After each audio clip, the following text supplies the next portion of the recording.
A few days ago, a group of scientists, doctors, environmental organizers, and concerned citizens got together and they called for the urgent stop to the deployment of 5G. They said that it's been proven harmful to human bodies, that this is an experiment on humanity, and that this should be called a crime under international law.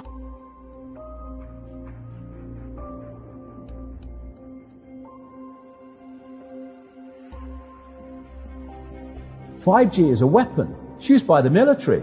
Do you know these 5G millimeter wave technologies are used to scatter crowds? They drive up in this technology when they want to scatter a cloud, and they put out these frequencies in a much higher power than 5G will be initially with us, but the same frequencies.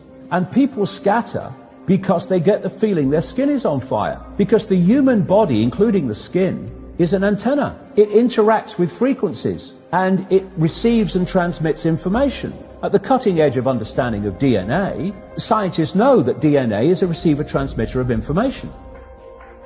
I have to tell the people 5G story. It's bigger than the Holocaust. It's bigger than anything you've ever heard. I'm Mark Steele, anybody who hasn't heard me. I'm a weapons systems head-up display expert, one of the leading experts in the world. I've actually brought cover in relation to this. The reason I became an expert was because I invented 5G as a killer. Do not believe a single word I say. Not one. I want you to do your own research. You'll find it's absolutely terrifying.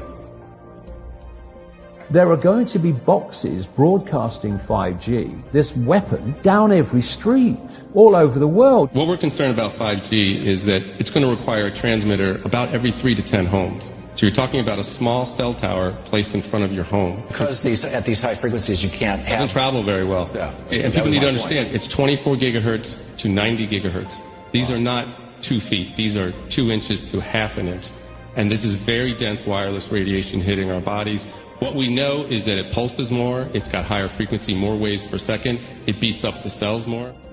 Let's talk about today's technology, what we have going on today. Your phone is constantly sending electromagnetic fields in and out of each other. Whether or not you're receiving a notification right now, all of our digital tech sends this data back and forth, right, using these invisible microwave radiation signals. That's today's tech. We have every cell tower, every router constantly pulsing with radiation, whether or not you're using it. Science shows that this causes DNA damage, cancer, among other things. But don't take my word for it. And that's just with 4G. That's just with today's technology. Before we get to 5G, right now you got some of it, but not that much. Wireless radiation has biological effects, period. These effects are seen in all life forms: plants, animals, insects, microbes. In humans, we have clear evidence of cancer now. There is no question. We have evidence of DNA damage, cardiomyopathy, which is the precursor of congestive heart failure, neuropsychiatric effects. So 5G is not a conversation about whether or not these biological effects exist. They clearly do. 5G is a conversation about unsustainable healthcare expenditure.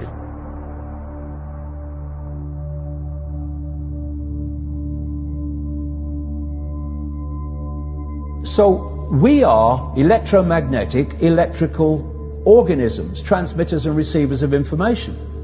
When our electromagnetic fields are in balance and harmony, we have health. We have psychological health and we have physical health. The reason that this technological society is causing so much psychological and, quote, physical disease is because these frequencies, technologically driven, and we live in this Wi-Fi world now and all the phone masts and all the rest of it, these technologically generated frequencies are scrambling the balance of the human electromagnetic electrical communication systems. And if you scramble them, you create a state of disharmony, dis-ease, which plays through to physical and mental, emotional, psychological dis-ease. And there's another point to this. The brain processes information electrically. It communicates with the cellular structure electrically, and it operates within a certain band of frequency. If you can broadcast frequencies carrying information, this technology has long been known, carrying information and perceptions within the frequency that the brain decodes information, the brain will decode those frequencies and will have those perceptions. You can influence people's perceptions externally by broadcasting these frequencies that we interact with, because we are antenna. Okay. Now, some decades ago, there was a guy who worked out the frequencies of different emotional states. This is long ago. I mean, it's very, very sophisticated now. So every thought, every emotional response is a frequency. It generates a frequency, and it is of itself a frequency. Hate is a frequency, and it's different to love. You know, when you are in a room and there's lots of aggression and conflict and hatred, you feel it. What do people say? Oh God, you can cut the atmosphere with a knife in there. That is because the frequencies of hate and conflict have been so generated, they have changed the electromagnetic field of the room.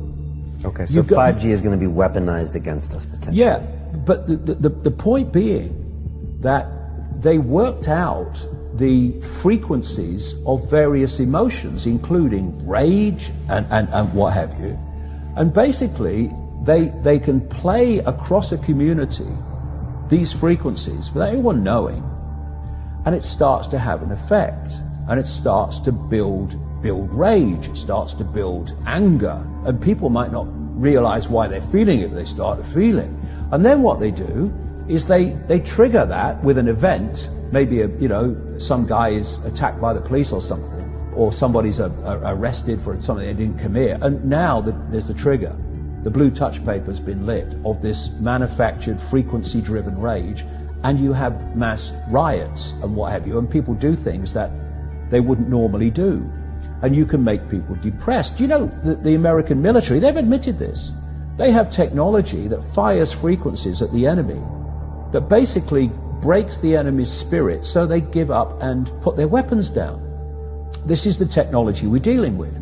Now you take that into account and then you think of 5G. First of all, 5G doesn't travel well because of the nature of its frequency.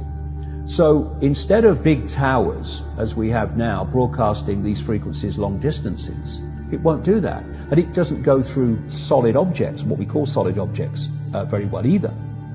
So to overcome that, there are going to be boxes broadcasting 5G, this weapon, down every street, all over the world. You're talking phenomenal numbers of these boxes, broadcasting like on the lamp standard outside your children's bedroom and stuff, broadcasting this stuff.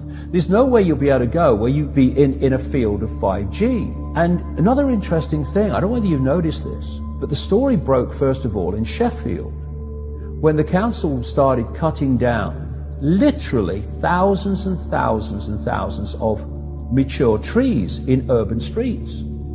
And there were big protests about it. You know, Sheffield claimed to be a green city, but all these mature trees were coming down, thousands of them. And my brother, he works as a call-out bus mechanic. So a bus will break down, they'll call him, he'll come around and fix it on the side of the road. So he's traveling all the time. And he's saying it's amazing how many mature trees are being cut down. Now, the worst nightmare of 5G in a street is mature trees, because it can't get through them. They don't want urban trees for 5G because it won't go through solid objects very well at all, and it doesn't travel far. So we're going to have this explosion of 5G transmitters, and then, going back to what I said earlier, and they've admitted this too, there's going to be like 20,000 satellites up there beaming 5G at the Earth. What is our exposure in a day? It's not one cell phone. It's cell phones, it's multiple wireless networks, it's smart meters, it's cell towers.